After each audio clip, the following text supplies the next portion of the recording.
Tu já parou para pensar como fica a memória de um computador durante a execução de um programa? Bom, quando a sua aplicação é iniciada, o sistema operacional reserva para ela um espaço de memória. Na parte inicial, é alocado o que é chamado de memória de programa, que é onde vão ficar todas as instruções necessárias para executar a sua aplicação. A gente tem também um espaço reservado para as variáveis globais e outro que é reservado para a memória dinamicamente alocada. A gente chama esse espaço de heap. Por fim, a gente tem a stack. A stack é onde vai ser alocada todas as variáveis de escopo local das suas funções e da sua aplicação. Bom, vamos ver um exemplo rapidinho. Então a gente tem aqui um programa exemplo em C. Como a gente disse, todo o conteúdo compilado, todas as instruções de máquina vai ser armazenada na região de memória de programa.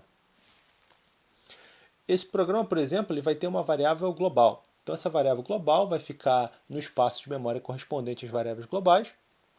E ao iniciar a função main, que é uma função que retorna um tipo inteiro, nós vamos alocar lá na stack um espaço de memória para receber esse valor que vai ser retornado. Bom, agora a variável total ela recebe o valor do retorno da função soma. Veja que a função soma também é do tipo inteiro, então a gente também vai precisar reservar para ela um espaço na stack.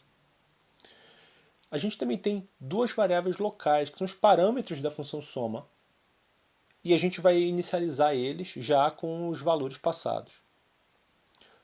Vamos começar a executar a função soma e começando essa execução, a gente percebe que a variável local chamada resultado, ela vai ser alocada na nossa stack e vai receber o valor 15. Bom, prosseguindo para o retorno, o que acontece quando a gente retorna essa função, quando essa função acaba? Quando a gente retorna o valor, quando a gente retorna esse valor 15, o que a gente está atribuindo é lá no variável dessa função, o valor 15, e quando essa função acaba, a gente vai desalocar todas as variáveis locais. Então a gente desaloca a variável resultado, que era uma variável local, e a gente desaloca as duas variáveis correspondentes aos parâmetros de entrada. Por fim, a gente tem que soma, então, recebe 15, né? Eu tenho o valor 15, e a gente vai passar esse valor para a main, que foi quem chamou ela, e armazenar lá na variável total. Então a variável total recebe o valor 15. Ok. Prosseguindo, a gente vai para o inteiro sint, alocamos sint em memória, sint recebe o valor 8, que é o tamanho de um inteiro, e prosseguimos agora para criar o ponteiro p. Então o ponteiro para um tipo inteiro p vai ser alocado na nossa stack e nós vamos chamar o malloc. O que é o malloc? O malloc ele vai fazer uma alocação dinâmica de memória, ou seja, ele vai pedir para o sistema operacional, em tempo de execução, um pedaço de memória.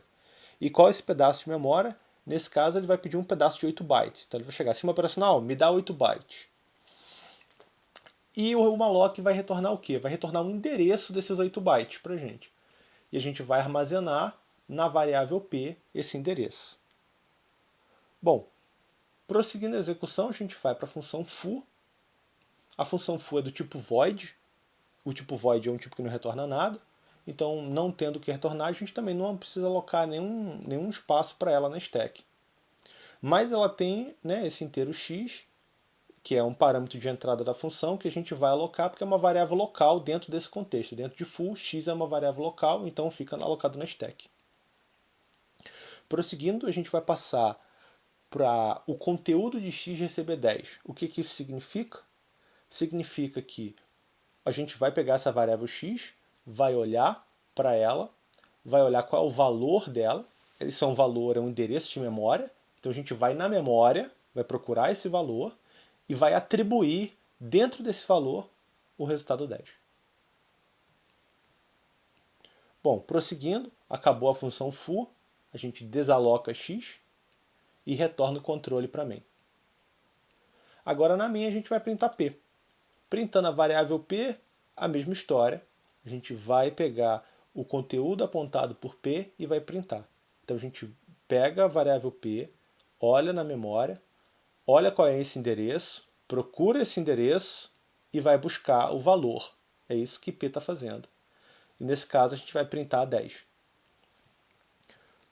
Prosseguindo, a gente vai retornar 0, então você já sabe, vai na variável main, atribui o 0, que é o valor dela. Terminou o escopo da main, a gente vai desalocar todas as variáveis locais. Então a gente desaloca P, desaloca SInt e desaloca a própria main, que vai ser retornada agora para quem chamou essa função, para quem chamou o seu programa. Veja também que a variável que foi alocada dinamicamente, ela nunca foi desalocada de memória. Nesse caso o programa está acabando, então não é um problema, mas isso pode ser considerado também como um lixo de memória, como um leak, como um vazamento. Né? Você reservou uma memória que você não liberou. Isso é um problema. Mas bom, acho que é isso. Está explicado como é que a memória funciona. Até mais.